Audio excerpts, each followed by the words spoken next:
पाई मु सर्वसम्मुखे कृतज्ञ। कथारे अछि जदि वर्षटी सुखरे बंचबाक चाह ताले चाष काम कर, जदि 10 वर्ष सुख शांति बंचबाक चाह ताले गछ लगाओ, आउ 100 वर्ष सुख शांति बंचबार योजना कर, ताले राष्ट्र प्रत्येक पिला सुस्थिर कर। वर्तमान बुझी पाछन्ते राष्ट्र विकास पाई सर्वप्रथम आवश्यकता कोन?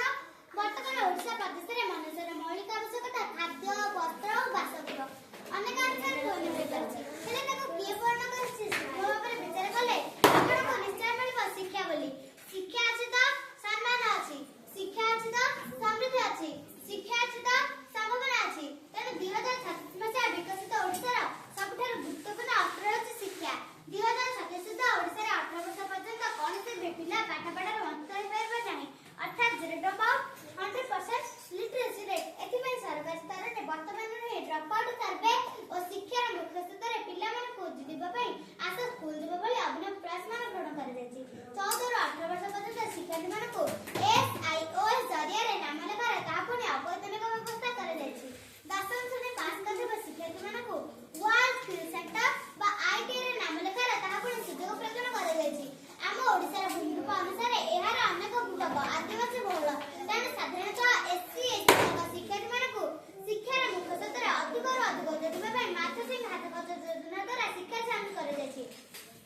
नवम श्रेणी दूरबाटरू आसीबा पई साइकेल व्यवस्था, 10वीं श्रेणी जाय मध्याह्न भोजन एहिपरि अनेक अनुकूल पदक्षेप सरकार ग्रहण करछन्ति।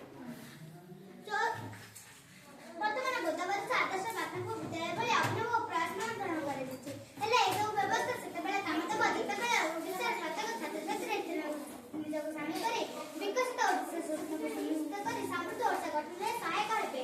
शिक्षा जेपरि गोटे राष्ट्र समृद्ध करे सेही पर संस्कृति ମଧ୍ୟ गोटे अंचल संस्कृति सेही अंचल परिचय। वास्तवରେ कहବାକୁ ଗଲେ ओडिसाକୁ ଯେତେ ଲୋକ ଚିହ୍ନନ୍ତି ତାଠୁ ଅଧିକ ଚିହ୍ନନ୍ତି ଆମର ପ୍ରଭୁ ଶ୍ରୀ ଜଗନ୍ନାଥଙ୍କୁ, ओडिसीକୁ, पट्टचित्रକୁ, ସମ୍ବଲପୁରୀ ନୃତ୍ୟକୁ, ओडिଶାର ବାଜା ବାଜଣୀକୁ, ओडिଶାର ପଖାଳ କଂସାକୁ, ओडिଶାର ସୁନ୍ଦର ସୁମଧୁର ଭାଷାକୁ, ତାର କାନ୍ଧକୁ କାନ୍ଧ ମିଳାଇ ଡେମସା ନୃତ୍ୟକୁ, ମାଙ୍କ ତାର ଝୋଟିତା ମାଣବସା आदिवासी घरର ସୁନ୍ଦରତାକୁ, ओडिया मनोभावକୁ ଯେ ବିଶ୍ୱଲାଟରେ ଲେଖିଥିଲେ ପ୍ରାଣୀଙ୍କର ତ ଦୁଃଖ ଅପ୍ରମିତ ଦେଖୁ ଦେଖୁ ଅବାକ ବାସଉ ମୋ ଜୀବନ ପଛେ ନର୍କେ ପଡ଼ିଥାଉ ଜଗତ ଉଦ୍ଧାର ହେଉ, ଏମିତି ଅନେକ ସଂସ୍କୃତିରେ ପରିପୂର୍ଣ୍ଣ ପୁଣ୍ୟଭୂମି ଉତ୍କଳ।